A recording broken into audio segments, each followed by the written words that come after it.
After you have your horizon line, vanishing point, and street added, we want to tackle those overlapping buildings. I've already started my sidewalk, and I even had a sidewalk starting over here. So as you're getting your horizon line and vanishing point, all that good stuff on there, I'll just review the sidewalk lines.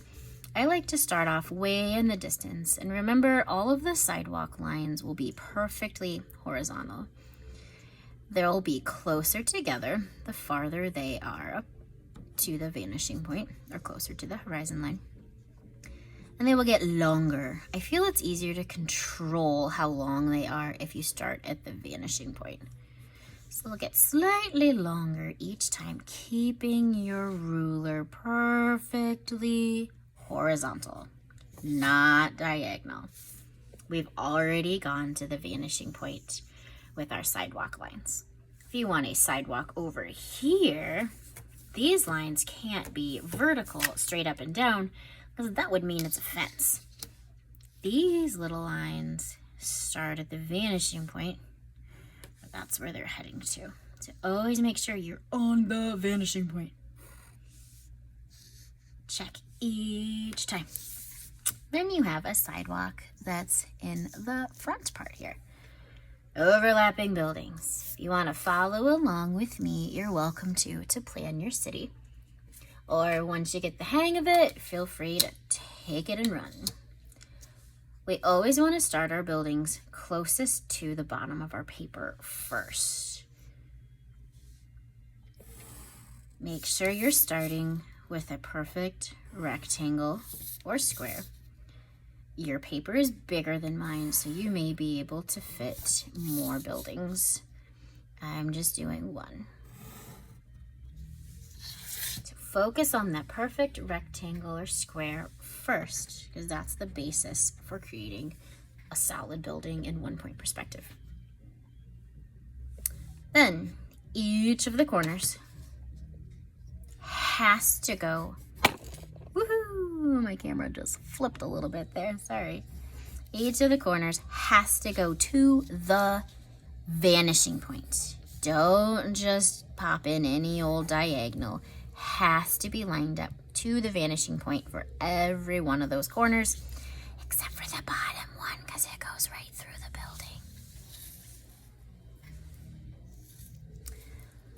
To put the ending lines in, extra space, we're lining up our ruler, we're scooting it over so we end in a perfect vertical, and for the top part, a perfect horizontal.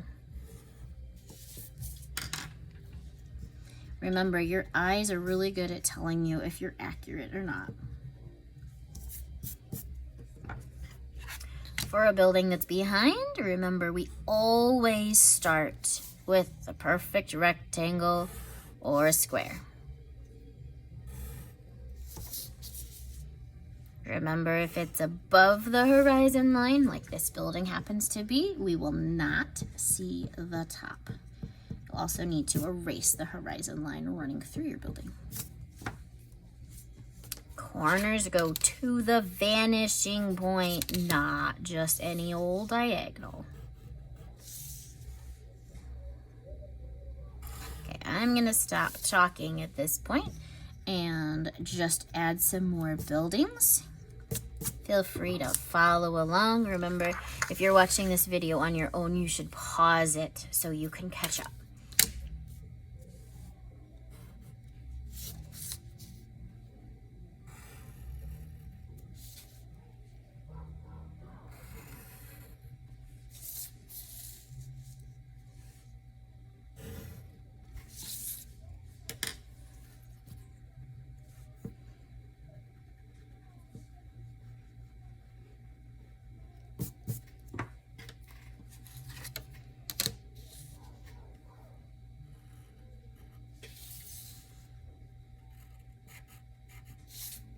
It's running into my other building, so I stop.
the rest of my building is this way.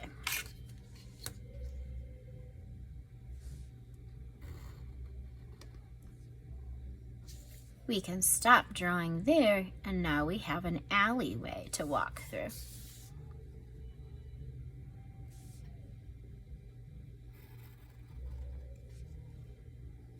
We can't see where the end of the building is, so we line it up with the vanishing point. And maybe it's like right here is the top of my building.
I have lots of space. What's going to go on the horizon line?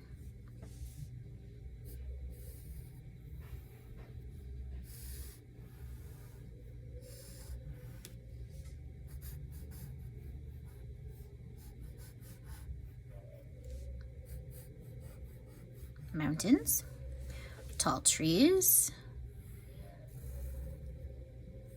Will it be the silhouette of a city back there? What will we see? Okay, at this point, you can begin adding all the details. Or, of course, I could have added way more buildings back here. You will need to show overlap with your buildings. You can't just have them standing free and here, there, and everywhere. So we want to make sure they're overlapping. That's one of the skills we're working on.